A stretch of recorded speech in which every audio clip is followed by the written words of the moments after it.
The dust swirled like a restless spirit as the stagecoach rattled to a stop at the edge of Willow Creek, a fledgling town nestled in the emerald folds of a Tennessee Valley 1837. Eliza Thornton clutched her worn valise, her heart pounding louder than the hooves that had carried her across the endless plains. She stepped down her boots, sinking into the soft earth, the scent of pine and damp grass filling her lungs. This was her chance, her fresh start, a mail-order bride, with dreams bigger than the mountains looming in the distance. But as her eyes met the cold stare of Mr. Amos Hargrove, the man who'd promised her a future, her hope flickered like a candle in a storm. Amos was lean and sharp-featured, his lips curling into a sneer as he took in her sturdy frame, her plain dress straining against her curves. "You're not what I expected," he said, his voice cutting through the murmurs of the gathered townsfolk. "I wanted a wife, not a plow horse." Laughter rippled through the crowd, stinging like nettles. Eliza's cheeks burned, but she squared her shoulders, her hazel eyes blazing with defiance. She'd faced worse than cruel words in her 28 years. Her father's disdain, her village's whispers about her size.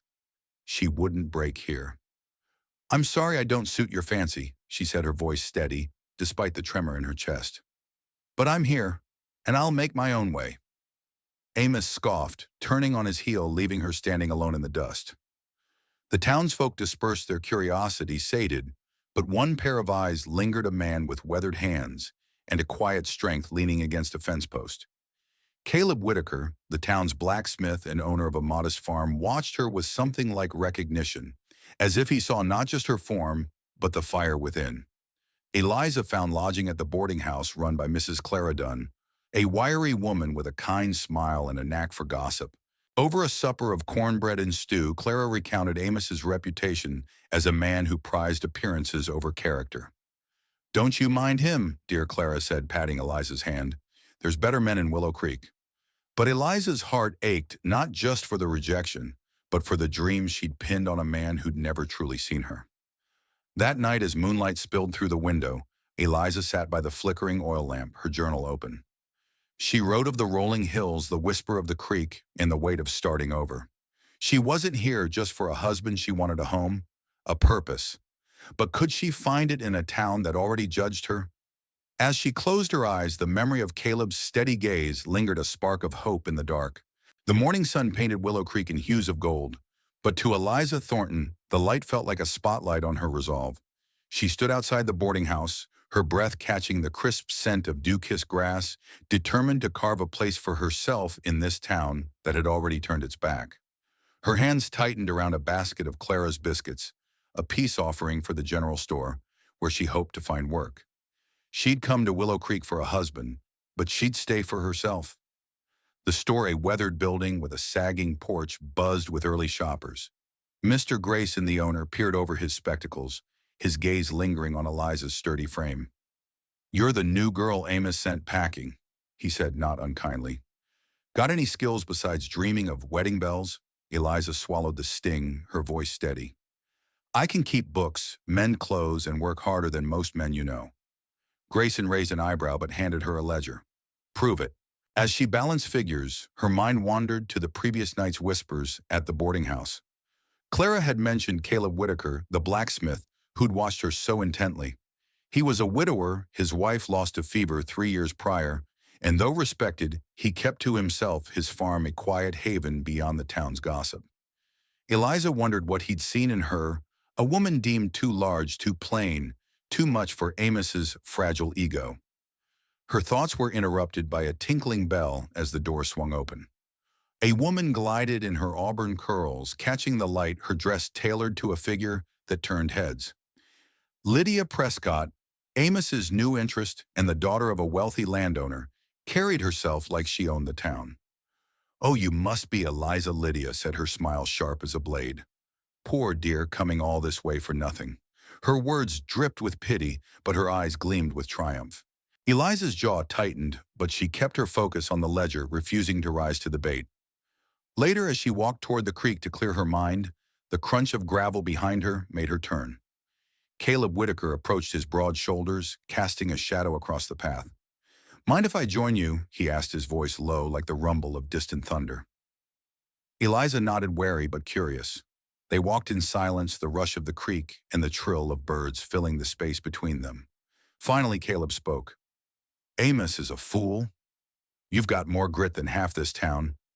Eliza's heart skipped, but she brushed it off. Grit doesn't win hearts, Mr. Whitaker. He chuckled, a sound warm as a hearth.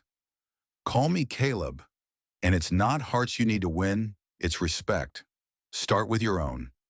His words struck deep, stirring the embers of her self-worth, long buried under others' judgments. At the creek's edge, they paused, the water mirroring the sky's fading light. Caleb pointed to a patch of wildflowers, their petals defiant against the rocky soil. They grow where they're not supposed to, he said. Like you.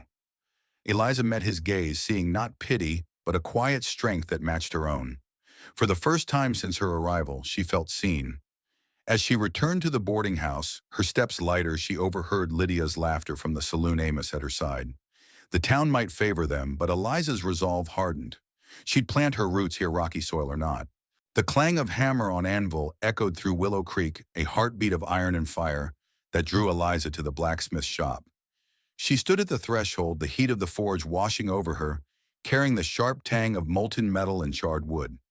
She'd come to ask Caleb about a broken hinge from the boarding house, but the sight of him, sleeves rolled up, sweat beating on his brow as he shaped a horseshoe, stirred something deeper. His focus was unwavering, yet his eyes flicked to her, softening in a way that made her breath catch. Morning, Eliza, Caleb said, setting the hammer down.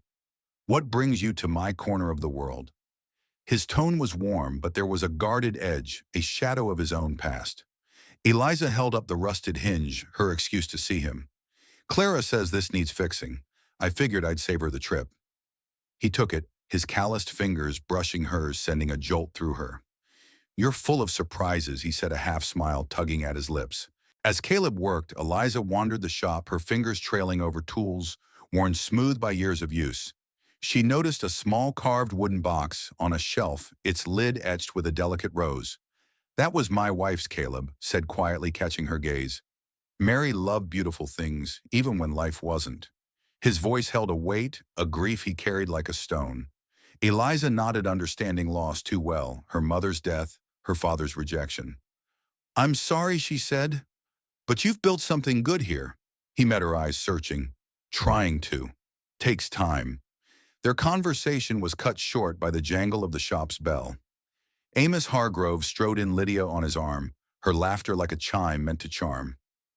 Whitaker, I need my plow blade sharpened by tomorrow. Amos barked, barely glancing at Eliza. Lydia, however, fixed her with a saccharine smile. Eliza, dear, still lingering. You must be so lonely. The words were a barb, but Eliza stood taller. I keep busy, Miss Prescott. Some of us work for what we want. Amos snorted, but Caleb's hammer paused, his jaw tight. Mind your tongue, Hargrove, he said, his voice low but firm. Eliza's worth 10 of you. The air crackled with tension, and Amos's face reddened, but he muttered something about the plow and left Lydia trailing with a smirk. Eliza's heart raced, not from fear, but from Caleb's defense, a shield she hadn't expected. As she left the shop, Caleb called after her. Eliza, wait. He handed her the fixed hinge, his fingers lingering. Don't let them dim you. You're stronger than their words. She knotted her throat tight and walked back to the boarding house, the weight of his words settling like a warm blanket. The town might see her as too much, too big, too bold, but Caleb saw her as enough. That evening, Clara pulled Eliza aside, her eyes twinkling. Heard you gave Lydia a piece of your mind, and Caleb standing up for you. That's something. Eliza blushed, brushing it off, but Clara's words planted a seed. Could a man like Caleb, scarred but kind, see her as more than a friend? As the stars emerged over the valley, their light dancing on the creek, Eliza dared to hope. But hope was a fragile thing, and Lydia's shadow loomed large. The autumn wind swept through Willow Creek, carrying the scent of fallen leaves and the promise of change. But Eliza Thornton felt a chill that had little to do with the season. She stood in the general store, her hands steady as she tallied inventory, yet her mind churned with the memory of Caleb's words in the forge. You're stronger than their words. They echoed like a melody, but doubt gnawed at her edges. Could a man like him truly care for someone the town deemed unworthy? Her thoughts were interrupted by a commotion outside. Through the store's window, she saw a crowd gathering near the town square, their voices rising like a flock of startled birds. Curious, she stepped onto the porch, where Clara joined her, wiping flour-dusted hands on her apron. "It's the Harvest Festival planning," Clara said, her eyes narrowing. "Lydia's taking charge as usual." Eliza's stomach twisted. Lydia Prescott, with her polished charm, was the town's darling, and her influence cast a long shadow. In the square, Lydia stood on a makeshift platform, her voice lilting as she assigned roles for the festival. Amos lounged nearby, his gaze proprietary, but Eliza noticed Caleb among the crowd, his arms crossed, his expression unreadable. When Lydia's eyes landed on Eliza, her smile sharpened. "Oh, Eliza, dear, we could use someone sturdy like you to haul supplies. You're so capable." The crowd tittered and Eliza's cheeks burned, but she refused to flinch. "I'll help where I'm needed," she said, her voice clear. "But I've got skills beyond lifting barrels." A murmur rippled through the crowd, some approving, others skeptical. Caleb stepped forward, his presence steadying her like an anchor. "Eliza's right. She's got a head for numbers. Let her manage the festival budget." Lydia's smile faltered, but she recovered quickly, assigning Eliza the task with a dismissive wave. As the crowd dispersed, Caleb lingered, his hazel eyes meeting hers. "You handled that well," he said. "Don't let her rattle you." They walked toward the creek, a habit forming between them, the crunch of leaves underfoot a quiet rhythm. Eliza wanted to ask about the warmth in his gaze, but fear held her back. Fear of misreading, of hoping too much. Instead, she asked, "Why do you stand up for me, Caleb?" "You barely know me." He paused, staring at the water's ripple. "I know enough. You're honest, strong. Reminds me of someone I lost." His voice softened, and Eliza sensed the ghost of his wife Mary in his words. "But you're not her," he added, meeting her eyes. "You're you, and that's enough." Her heart swelled, but before she could respond, a voice cut through the moment. Caleb, darling Lydia, approached her skirts, swaying her smile a calculated curve. "I need your help with the festival banners. You're so talented." She touched his arm, her eyes flicking to Eliza with a challenge. Caleb stepped back, polite but firm. "I'll help, Lydia, but I'm here with Eliza now." Lydia's face tightened and she left with a curt nod, her departure leaving a bitter aftertaste. As Eliza returned to the boarding house, Clara's words from earlier echoed Lydia's, used to getting what she wants. Eliza's resolve hardened. She'd fight for her place in Willow Creek, not just for herself, but for the possibility of something real with Caleb. The festival loomed a chance to prove herself, but Lydia's shadow loomed larger still. The air in Willow Creek buzzed with anticipation as the Harvest Festival drew near the town square, alive with the scent of freshly baked pies and the clatter of wooden stalls being erected. Eliza Thornton stood at the edge of the chaos, her ledger clutched like a shield, her heart a battlefield of determination and doubt. She'd spent days organizing the festival budget, her neat columns of figures, a testament to her skill. But the whispers of the townsfolk still stung. "Too big for a proper lady," they'd murmur, as if her worth could be measured by the width of her waist. She pushed the thought aside, focusing on the task at hand. The festival was her chance to show Willow Creek she was more than Amos's discarded bride. As she directed workers to place barrels of cider, her eyes caught Caleb's across the square. He was hauling timber for the dance platform, his shirt clinging to his broad frame, a quiet strength in his movements. He nodded at her, a small gesture that felt like a lifeline in the sea of judgment. But the moment shattered when Lydia Prescott swept into the square, her laughter bright as a bell Amos, trailing like a shadow. She approached Eliza, her eyes gleaming with false warmth. "Eliza, you've done wonders with the numbers," she said, her tone syrupy. "But we need someone to oversee the pie contest. Surely you're familiar with such things." The jab landed and a few onlookers snickered. Eliza's fingers tightened on her ledger, but before she could respond, Caleb's voice cut through. "Lydia, enough. Eliza's keeping this festival from falling apart. Show some respect." The crowd hushed and Lydia's smile froze, her eyes narrowing. Amos stepped forward, his chest puffed. "Watch yourself, Whitaker. You're too soft for strays." Caleb's jaw clenched, but Eliza spoke first, her voice steady. "I'm no stray, Mr. Hargrove. I'm here to stay, and I'll prove it." The words hung in the air, bold and unyielding, and for a moment the square felt hers. Later, as dusk painted the hills in shades of amber, Eliza found herself alone with Caleb by the creek, the festival preparations winding down. The water's gentle rush mingled with the distant hum of crickets, and she let herself breathe. "Thank you," she said, her voice soft, "for standing up for me." Again. Caleb shrugged his eyes on the horizon. "You don't need me to fight your battles, Eliza, but I'll stand by you while you do." His words warmed her, but doubt crept in. "Why me, Caleb? I'm not like Lydia, polished perfect." He turned to her, his gaze steady piercing. "Lydia's a mirror reflecting what people want to see. You're a fire, Eliza. You light up what's real." Her breath caught the weight of his words settling deep. For the first time she wondered if love could be more than a dream. It could be a truth built on respect, not appearances. As they parted, the glow of lanterns lit the town, signaling the festival's start tomorrow. Eliza felt a spark of hope, but Lydia's earlier barb echoed, and Amos's influence loomed. The festival would test her not just as a worker, but as a woman claiming her place. Could she rise above the town's judgment and hold on to the fragile bond growing with Caleb? The Harvest Festival dawned in Willow Creek, with a sky so clear it seemed to promise redemption. But Eliza Thornton felt the weight of every eye as she stepped into the bustling square. The air was thick with the sweetness of apple cider and the smoky tang of roasting chestnuts, while fiddles sang a lively tune from the dance platform. She wore a simple blue dress, its fabric mended with care, but her curves drew whispers from the crowd.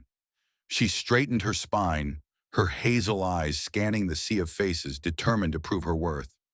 Her ledger had ensured the festival ran smoothly, every stall stocked, every coin accounted for, but Lydia Prescott's presence cast a pall. Lydia flitted through the crowd, her laughter a calculated melody, her silk gown catching the sunlight. She was the queen of this stage, and Eliza in her mind was merely a shadow. Yet Caleb's words from the creek lingered. "You're a fire, Eliza." She clung to them as she checked the pie contest entries, her hands steady despite the knot in her chest. The contest was a highlight, and Eliza had poured herself into it, organizing the judging and even contributing a recipe of her own, a spiced peach pie, her mother's favorite. When the judges, including Clara, praised its flaky crust and bold flavors, a murmur of surprise rippled through the crowd. "Didn't expect that from her," one woman muttered, and Eliza's heart swelled, a small victory against their doubts. But the triumph was short-lived. As the dance began, Lydia took the platform, her arm looped through Amos's, her eyes locking on Caleb, who stood near the cider barrels.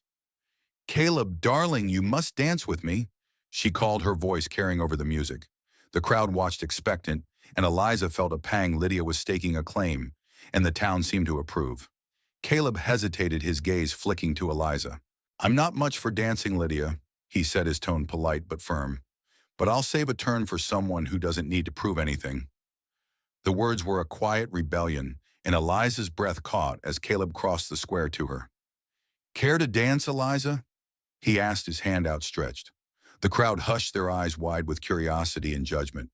Her heart raced. Dancing meant being seen, every curve under scrutiny, but Caleb's steady gaze anchored her. She took his hand, her fingers trembling, and they stepped onto the platform. The fiddle's tune softened, and Caleb led her with a gentle confidence, his hand warm at her waist. "You're doing fine," he whispered, his breath brushing her ear. For a moment, the world was just them, the music, the sway, the flicker of lanterns against the night. But Lydia's glare burned from the sidelines, and Amos's scowl promised trouble. As the dance ended, Lydia approached, her smile venomous. "Enjoy your moment, Eliza. It won't last." Eliza's resolve hardened. She thanked Caleb, her voice steady, and returned to her duties, but the dance had shifted something. The townsfolk whispered, some with newfound respect, others with scorn. Clara pulled her aside, her eyes bright. "You held your own out there, girl. And Caleb, he's smitten." Eliza blushed, but doubt lingered. Could she trust this feeling, or would Lydia's influence and the town's prejudice tear it apart? As the festival lights glowed against the starry sky, Eliza felt the weight of her choices. The night had been a triumph, but the war for her place and her heart was far from won. The festival's glow lingered in Willow Creek, But a storm brewed on the horizon, its dark clouds mirroring the turmoil in Eliza Thornton's heart. She stood by the creek the morning after the dance, the air heavy with the scent of rain and earth, her fingers tracing the bark of a willow tree. Caleb's hand in hers last night had felt like a promise, but the town's whispers and Lydia's venom clung to her like damp cloth. Could she trust this budding hope? Or was it another dream destined to crumble back at the boarding house? Clara bustled about her chatter, a welcome distraction. The whole town's talking about you and Caleb, she said, her eyes twinkling. Lydia's fit to burst. Eliza forced a smile, but her thoughts churned. She'd proven herself with the festival's success, her pie a quiet triumph, but the weight of being too much for Willow Creek pressed harder. She needed work, respect, a place to belong, not just a man's affection. Determined, she headed to the general store, where Mr. Grayson greeted her with a rare nod of approval. "Your ledger work saved us a pretty penny," he said. "I could use you regular if you're willing." The offer was a lifeline, and Eliza accepted, her heart lifting. But as she stocked shelves, Lydia swept in her presence like a cold wind. "Working here now," she said, her tone dripping with disdain. "How fitting for someone of your stature." Eliza's jaw tightened, but she kept her voice even. "I earn my keep, Miss Prescott. Can you say the same?"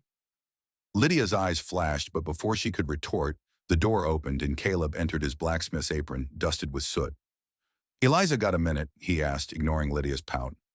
Outside, he led her to his wagon loaded with tools for a barn repair at his farm. "Thought you might help," he said. "You're good with numbers, and I could use a sharp mind to keep track of supplies." His trust warmed her, but Lydia's parting glare lingered like a splinter. At Caleb's farm, the rolling fields stretched toward the mountains, the air alive with the scent of hay and wildflowers.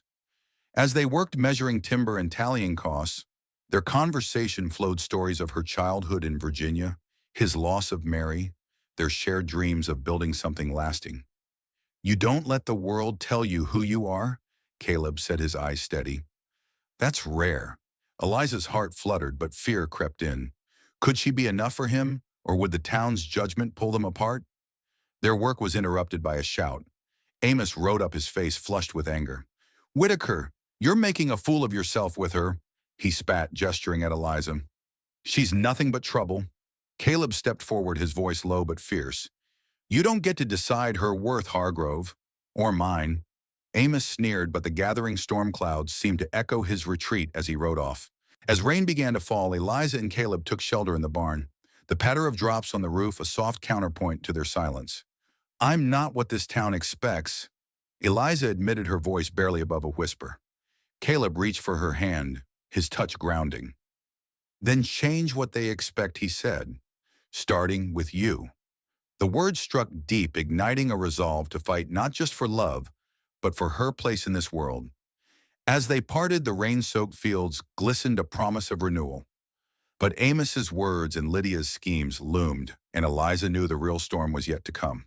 Thunder rumbled over Willow Creek, the sky splitting open as rain lashed the town, turning the streets to mud and the air to a chorus of drips and roars.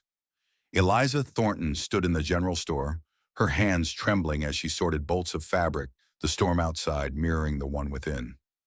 Caleb's words in the barn, "Change what they expect," had lit a fire in her, but the weight of Amos's scorn and Lydia's machinations threatened to smother it. She was earning her place, but at what cost? The town's whispers followed her like shadows, and now a new challenge loomed. Mr. Grayson approached, his face grim. "Eliza, there's talk," he said, his voice low. "Lydia's spreading word that you fudged the festival numbers to pocket cash. Folks are doubting you." Her heart sank, the accusation a knife to her newfound confidence. She'd balanced every penny meticulously, but Lydia's influence was a poison, seeping into the town's trust. "It's a lie," she said, her voice steady despite the churn in her gut. "I can prove it." Grayson nodded, but his eyes held caution. "You'd better. The town council's meeting tonight to discuss it." Desperate to clear her name, Eliza gathered her ledger and headed to the boarding house to prepare. Clara met her at the door, her face flushed with indignation. "Lydia's playing dirty," she said, pressing a cup of tea into Eliza's hands. "But you've got allies. Caleb's been asking around, vouching for you." The thought of Caleb's support warmed her.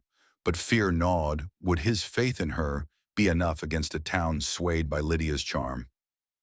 As evening fell, the rain eased to a drizzle, and Eliza made her way to the town hall, the air thick with the scent of wet earth and pine. The council, a group of stern-faced men, and a few women sat around a long table, their eyes heavy with judgment. Lydia stood at the front, her voice honeyed, as she spun her tale of Eliza's supposed theft. Amos nodded along his presence, a silent endorsement. Eliza's heart pounded, but she stepped forward, her ledger open. "Every number is accounted for," she said, her voice clear. "Check my work. I've nothing to hide." The council pored over her records, and Clara, who joined as a witness, spoke up. "Eliza's honest to a fault. Lydia's got no proof, just spite." Murmurs rippled through the room, and Eliza caught Caleb's eye from the back, his nod a quiet strength. But Lydia wasn't done. "She's an outsider," she said, her voice rising. "Why trust her over me?" The room tensed, and Eliza felt the weight of every doubt she'd ever carried, her size, her solitude, her struggle to belong. Then Caleb stood, his presence commanding. "Eliza's done more for this town in weeks than some of you in years," he said. "She's not the one you should question." His words shifted the air, and the council's skepticism wavered. After tense deliberation, they cleared Eliza, but Lydia's glare promised retribution. Outside, under a sky clearing to stars, Caleb found her. "You faced them down," he said, his voice warm. "I'm proud of you." Eliza's eyes stung, but she smiled. "I couldn't have done it without you." He shook his head. "You're enough, Eliza. Always have been." His hand brushed hers, a spark in the dark, but Lydia's shadow lingered, and Eliza knew this victory was only a pause in the storm. The dawn broke over Willow Creek with a quiet defiance, the sun piercing the last of the storm clouds, casting golden rays across the valley's rolling hills. Eliza Thornton walked the path to Caleb's farm, her boots sinking into the damp earth, the scent of wet grass and wild honeysuckle filling her lungs. The council's decision to clear her name had lifted a weight, but Lydia's venom and the town's lingering doubts still clung like burrs. Today she'd helped Caleb with the barn repairs, a task that felt like building more than just a structure. It was a chance to build her future. At the farm, Caleb greeted her with a warm smile, his eyes crinkling in a way that made her heart stutter. "Ready to get your hands dirty?" he asked, handing her a hammer. They worked side by side, the rhythm of nails driven into wood, a steady counterpoint to the morning's birdsong. As they raised a new beam, their shoulders brushing, Eliza felt a connection deeper than words. "You're good at this," Caleb said, wiping sweat from his brow. "Not just the work standing up to the town. You're changing things." His praise warmed her, but doubt crept in. "What if they never fully accept me?" she asked, her voice low. Caleb set down his tools, his gaze steady. "Then you make your own place, with people who see you for you." His words were a balm, but before she could respond, hoofbeats interrupted. Amos rode up, his face twisted with malice. "Whitaker, you're wasting your time with her," he spat. "Lydia's got plans for this town, and you're throwing in with a nobody." Caleb stepped forward, his voice a low growl. "Eliza's more than you'll ever understand, Hargrove. Leave." Amos laughed, but his eyes flicked to Eliza with a cruelty that chilled her. "You'll regret this, both of you," he said, spurring his horse away. The threat hung heavy, and Eliza's stomach knotted. "He's not done," she murmured. Caleb took her hand, his touch firm. "Neither are we." That evening, the town gathered for a barn-raising supper at Caleb's farm, a tradition to celebrate the community's work. Eliza helped Clara serve cornbread and stew, her presence drawing curious glances. Some townsfolk offered nods of respect, swayed by her festival success and the council's ruling, but others whispered, their eyes darting to Lydia, who hovered near Amos, her smile a mask. As the fiddles struck up, Caleb approached Eliza, his hand outstretched. "One more dance?" he asked. Under the lantern-lit sky, they moved together, the world fading to the music and the warmth of his hand at her waist.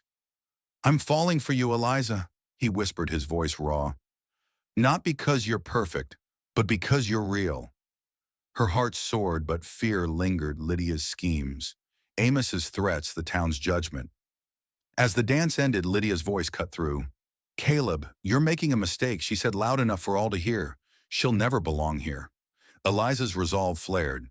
"I'm not here for your approval, Lydia," she said, her voice caring. I'm here for me.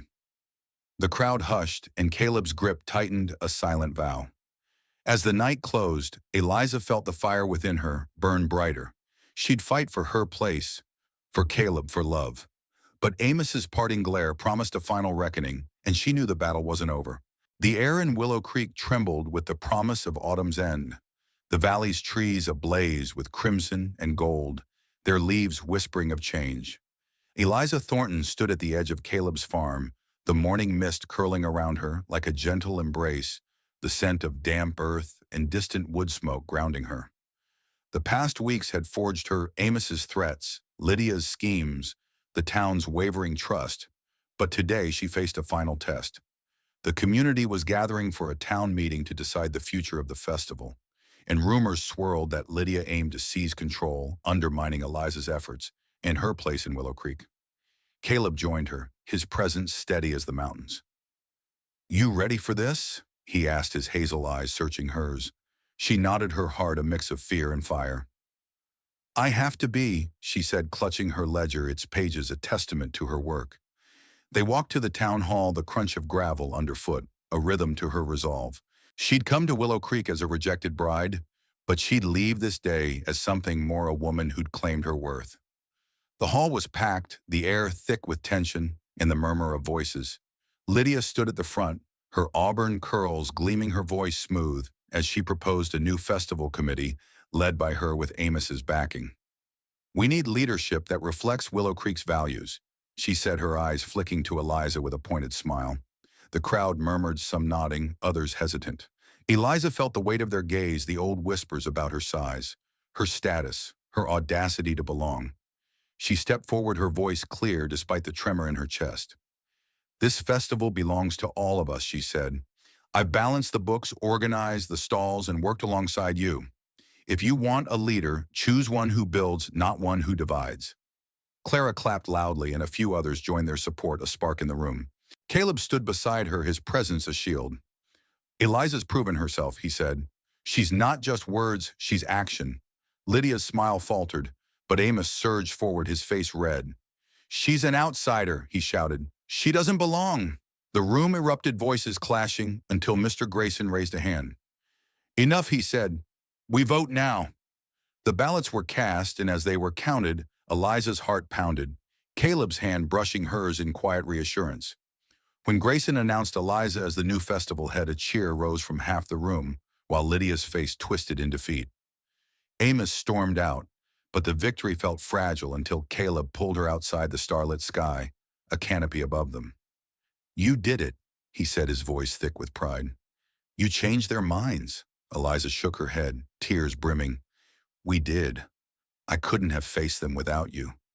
He took her hands, his eyes soft but fierce. "Marry me, Eliza. Not because you need me, but because I want a life with you, building, fighting, loving." Her breath caught the world narrowing to his words, his touch.